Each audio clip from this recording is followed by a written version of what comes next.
OSI model देखा, उसमें देखा कि जो आपकी OSI मॉडल है उसमें 7 लेयर होती हैं और ये लोअर टू अपर वर्क करता है। तो उसमें सबसे पहली जो लेयर है वो कौन सी आती है? आपकी फिजिकल लेयर। फिजिकल लेयर क्या होती है? देखिए, जैसे आप OSI मॉडल पढ़ रहे हैं, ये एक नेटवर्किंग का मॉडल है और नेटवर्किंग आप सब लोग जानते हैं, जब 2 या 2 से अधिक सिस्टम्स को हम आपस में जोड़ देते हैं तो वो कंप्यूटर नेटवर्किंग बन जाती है। और OSI मॉडल जो बेसिकली तैयार किया गया है वो इंटर नेटवर्किंग के लिए ही तैयार किया गया है। तो हमने इसको पढ़ने के लिए हमने इसमें 2 नोड लिए, एक है सेंडर और एक है रिसीवर, और इनको आपस में क्या कर दिया? कनेक्ट कर दिया, यानी एक नेटवर्क हमने तैयार कर दिया। और उस नेटवर्क जो बना है उसी के आधार पर अब हम लेयर्स पढ़ेंगे, जिसमें पहली लेयर है हमारी फिजिकल लेयर। जो आपको सामने दिख रहा है, तो नाम से समझ में आ रहा है कि जो फिजिकल लेयर है वो क्या है? सिंपल एक लेयर है जो कि 2 सिस्टम को आपस में कनेक्ट कर रही है। तो जो OSI मॉडल है उसने सबसे पहले फिजिकल लेयर बताई, जिसमें उसने ये बताया कि जब भी आपको नेटवर्किंग एस्टेब्लिश करनी है तो आपको नोड्स यानी कंप्यूटर्स के बीच में आपको कोई ना कोई कम्युनिकेशन एस्टेब्लिश करने के लिए एक लेयर लगानी पड़ेगी, यानी उनके बीच में एक लिंक लगानी पड़ेगी। वो लिंक वायर्ड भी हो सकती है, वो वायरलेस भी हो सकती है। यानी जो आप 2 कंप्यूटरों के बीच में जब आप कम्युनिकेशन करवाना चाहते हो तो ये सबसे पहले जरूरी है कि आप उनके बीच में कोई ना कोई लिंक बनाइए, चाहे वो वायर्ड हो या फिर वो वायरलेस हो, किसी भी तरीके की वो लिंक हो सकती है। फिजिकल लिंक है, जो भी आप लिंक एस्टेब्लिश कर रहे हैं 2 सिस्टम्स के बीच में, उस लिंक के लिए OSI मॉडल ने कुछ फंक्शंस निर्धारित किए हैं कि ये पर्टिकुलर फंक्शंस इस लेयर पे वर्क करेंगे। तो सबसे पहला फंक्शन जो होता है वो होता है कि फंक्शन होता है डेटा एनकोडिंग। डेटा एनकोडिंग का मतलब होता है कि जब भी कोई भी सेंडर, जैसे कि सेंडर है, उसने कोई मैसेज लिखा, उसने तो नॉर्मल लिखा अपना मैसेज ABCD, सपोज उसने अपना मैसेज लिखा ABCD।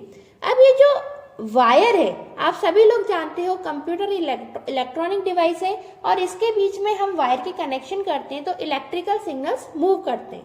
तो ये जो डाटा है जो आपने ABCD लिखा है, ये जब वायर में आएगा, यानी जब ये डाटा कम्युनिकेट करेगा दूसरे से, है ना, रिसीवर के पास जब ये डाटा जाएगा तो ये डाटा ABCD नहीं जाएगा, ये डाटा ABCD के क्या बनेंगे? इनके कुछ सिग्नल्स जनरेट होंगे ABCD के, और वो सिग्नल्स जनरेट होने के बाद वो इस लाइन पे ट्रैवल करेंगे।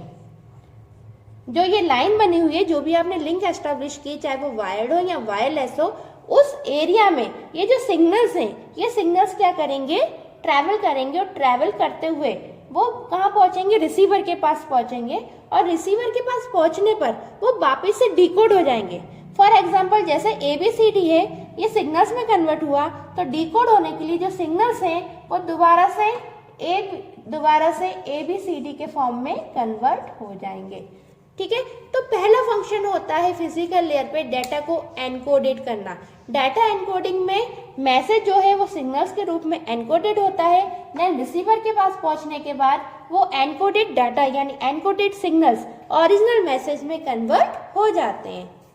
सेकंड फंक्शन है डेटा रेट्स। जो डेटा रेट्स है, जब भी आप नेटवर्किंग एस्टेब्लिश करवाते हैं अपने घर में, जैसे आप इंटरनेट कनेक्शन लेते हैं या आप कोई सा भी कनेक्शन लेते हैं, चाहे वो वायर्ड हो या वायरलेस हो, तो सबसे पहला इशू होता है डेटा रेट्स का कि कितने पर सेकंड बिट्स हमको प्राप्त होंगी, यानी डाटा हमें कितने पर सेकंड प्राप्त होगा।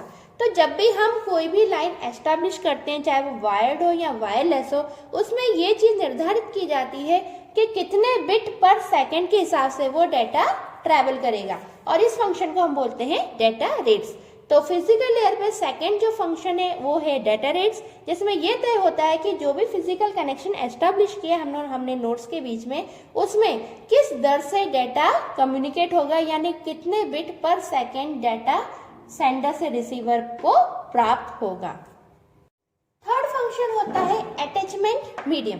अटैचमेंट मीडियम यानी आपने जो कनेक्शन एस्टेब्लिश किया है, ये फिजिकल लिंक जो है वो आखिर किस माध्यम से आपने अटैच किया, यानी आपने इसको USB से अटैच किए 2 डिवाइसेस, या ब्लूटूथ से अटैच किए हैं, या किसी अन्य वायर से अटैच किए हैं। तो जैसे आपने जिस भी वायर से अटैच किए हैं, जिस भी माध्यम से, जिस भी मीडियम से अटैच किए हैं, उन सब मीडियम के अपने अलग अलग फंक्शन है। जैसे यूएसबी से अटैच करेंगे तो उसके अपने अलग फंक्शन है, वो वायर्ड है पहली बात तो, फिर वो किस तरीके से अटैच होगा, किस तरीके से डाटा सेंड करेगा। ब्लूटूथ से अटैच किया तो वायरलेस कनेक्शन है, तो वो किस प्रकार से अपना वायर जो डाटा है वो सेंड करेगा। तो थर्ड जो फंक्शन है वो है उसका अटैचमेंट मीडियम। तो जिस अकॉर्डिंग आप अटैचमेंट मीडियम चेंज करते हैं, उसी अकॉर्डिंग डाटा सेंड करने का जो सिस्टम है, जो डाटा सेंड और रिसीव करने का फंक्शन है, वो चीज चेंज होती जाती है। यानी थर्ड फंक्शन होता है अटैचमेंट मीडियम, जो ये बताता है जिस अकॉर्डिंग आपने मीडियम का यूज किया है, उसी के अकॉर्डिंग वो डाटा सेंड या रिसीव होगा।